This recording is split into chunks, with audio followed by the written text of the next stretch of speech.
मैं पूछना चाहता हूं इन लोगों से, जब भारत का मुसलमान हज यात्रा करने के लिए जाता है, महोदय, जब हज यात्रा करने के लिए जाता है, उसकी पहचान तब भारतीय के नाम पर नहीं, पाकिस्तानी के नाम पर नहीं, बांग्लादेशी नाम पर नहीं, भारतीय उपमहाद्वीप का जो भी मुसलमान हज यात्रा करने के लिए जाता है, उसकी पहचान हिंदू नाम पर होती है, उसकी पहचान भारतीय, पाकिस्तानी या बांग्लादेश के नाम पर नहीं।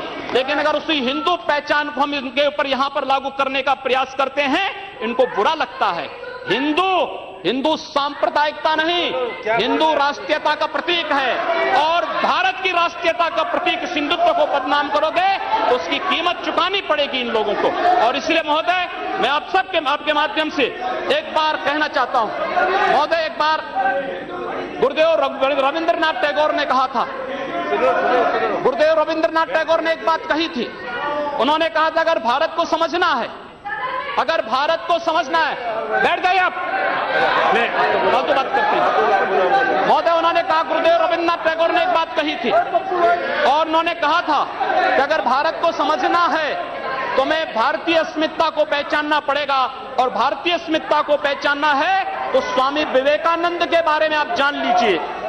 स्वामी विवेकानंद ने एक बात कही थी कि गर्व से कहो हम हिंदू हैं।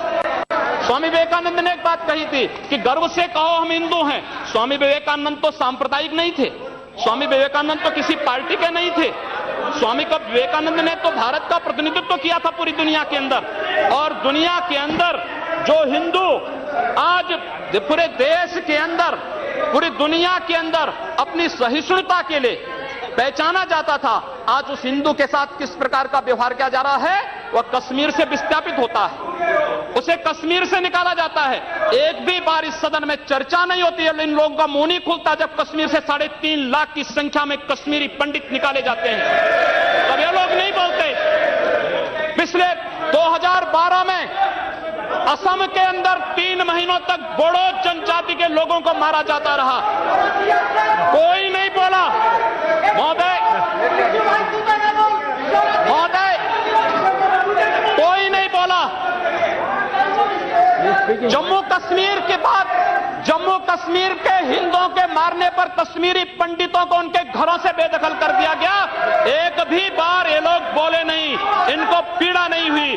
दुनिया के अंदर ये अपने आप में बिरला उदाहरण था जहां पर अपने ही देश में अपने ही जानने वाले लोग विस्थापित होकर के खाना बदोश की जिंदगी जी रहे हैं। उस शर्मनाक घटना की निंदा एक भी बार इन लोगों ने नहीं की। मुंबई के दंगों पर ये लोग मौन रहे, जमशेदपुर और भागलपुर के दंगे कांग्रेस के समय हुए थे, एक भी बार इन लोगों ने उस पर चिंता व्यक्त नहीं की।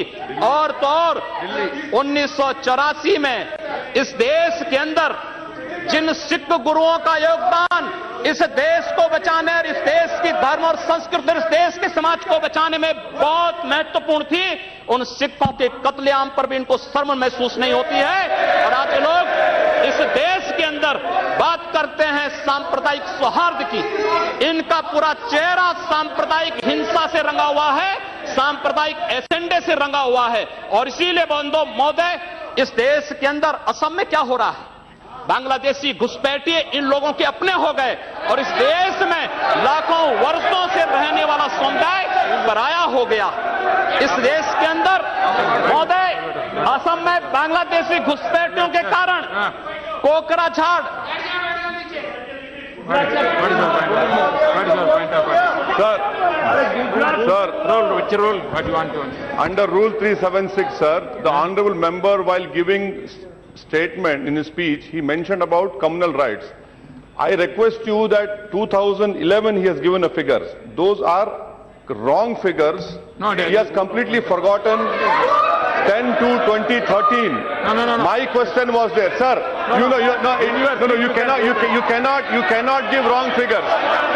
Gujarat was the highest number followed by Madhya Pradesh. I have my question over here. Answer. I request you to check the record. Please. Sir, Please take it. Please. Say. No. Please. See, unmute my leg. See, on my leg, please. See, the member is speaking and giving some figures. You are disputing that figures. No.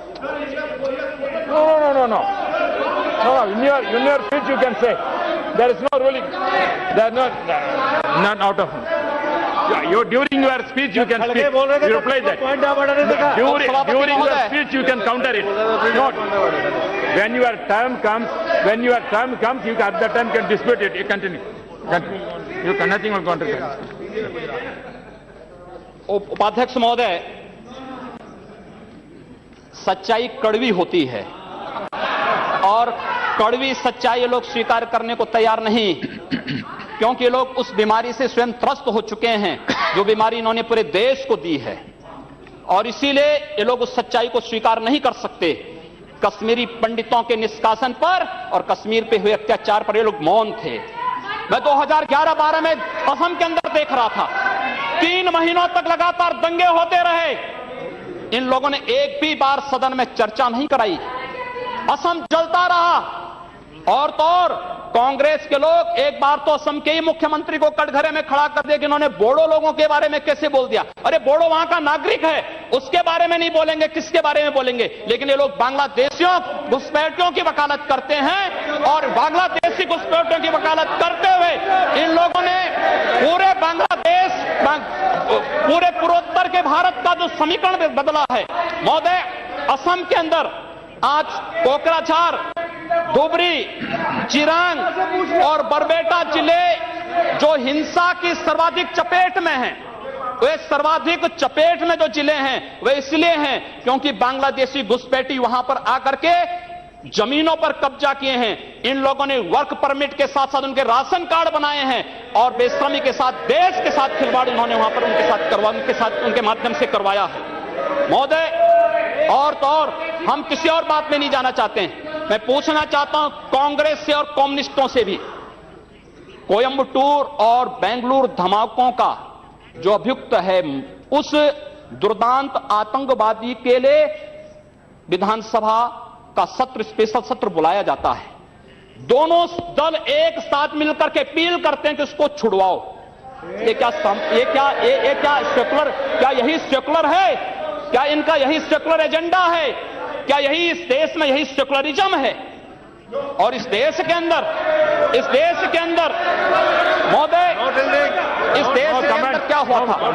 Let him speak. हम भूले नहीं महोदय, 11 अगस्त 2012 को मुंबई के आजाद मैदान में जो कुछ हुआ, महोदय, आजाद मैदान की घटना क्या थी? आजाद मैदान में बर्मा में थे, उनके बीच में और वहां के बौद्धों के बीच में वहां पर हिंसा हुई, दंगे हुए। ये मामला म्यांमार का है, भारत का नहीं। लेकिन म्यांमार की घटना में दंगा कहां होता है? आजाद मैदान मुंबई में। ये लोग मौन रहते हैं, वहां शहीद स्मारक तोड़ा जाता है, पुलिस के जवानों को मारा जाता है, मीडिया कर्मियों को मारा जाता है। उनके साथ साथ पुणे में दंगे हुए, उनके साथ उत्तर प्रदेश के अंदर बरेली में, लखनऊ में, कानपुर में, इलाहाबाद में दंगे हुए। ये लोग मौन रहे, इन लोगों ने कभी उस पर आवाज नहीं लगाई, ये लोग मौन रहे उस घटना पर। ये वही लोग हैं जो आजाद मैदान की घटना पर मौन थे, और बाबा रामदेव पे, उन सत्याग्रहियों पर ये लोग रामला मैदान पे लाठी चार्ज करके बेशर्मी के साथ वंदे मातरम का गान करने वाले देशभक्तों पर लाठी चार्ज करते हैं। ये लोग देश के अंदर सांप्रदायिक हिंसा की बात करते हैं। सांप्रदायिक हिंसा किसने फैलाई है? कौन फैला रहा है इस देश के अंदर? कौन इस देश के अंदर सच्चर कमेटी के नाम पर समाज को बांटने का कार्य कर रहा है?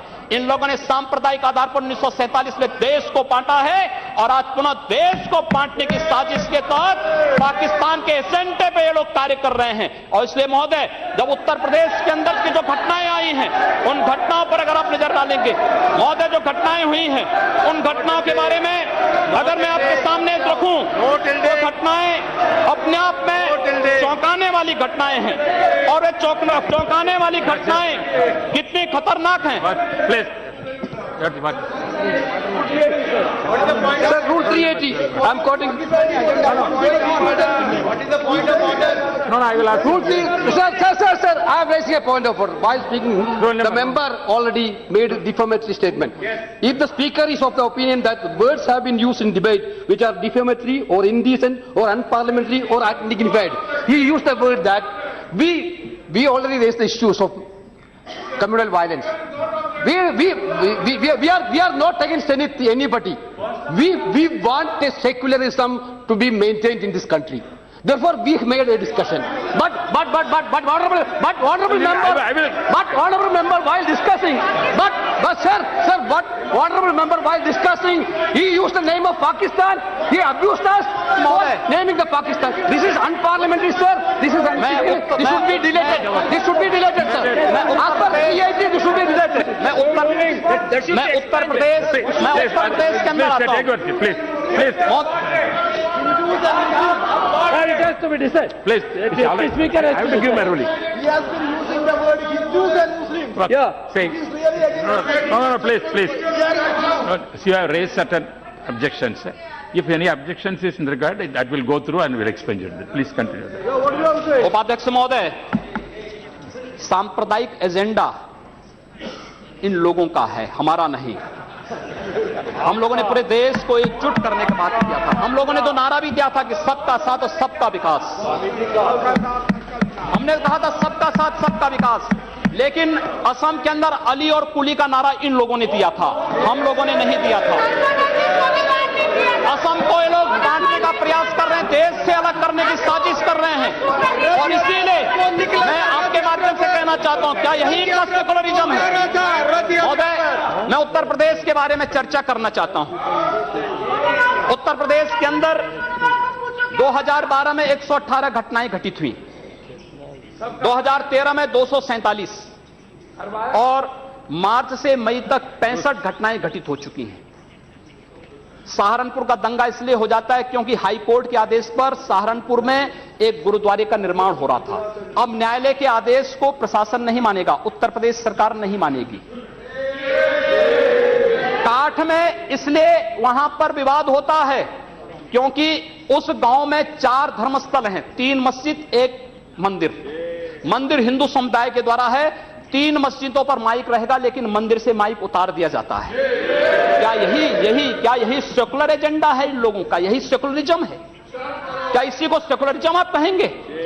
और इसलिए महोदय, जो कुछ घटना घटित हुई मेरठ के अंदर, एक बालिका का अपहरण होता है और अपहरण होने के बाद उसके साथ जो घटना घटित होती है कितनी शर्मनाक थी। महिला हिंसा पर हम चर्चा कर रहे हैं और उस महिला हिंसा की बात हम कर रहे हैं, उस सब के बावजूद ये लोग मौन हो जाते हैं। इन लोगों के मुंह से इनकी जुबान नहीं खुलती उस मामले में। न्याय का तराजू तभी चलेगा जब देश के अंदर समान रूप से कानून सबके लिए समान रूप से लागू होगा। कानून इस देश में मत संप्रदाय और मजहब के आधार पर लागू नहीं हो सकता।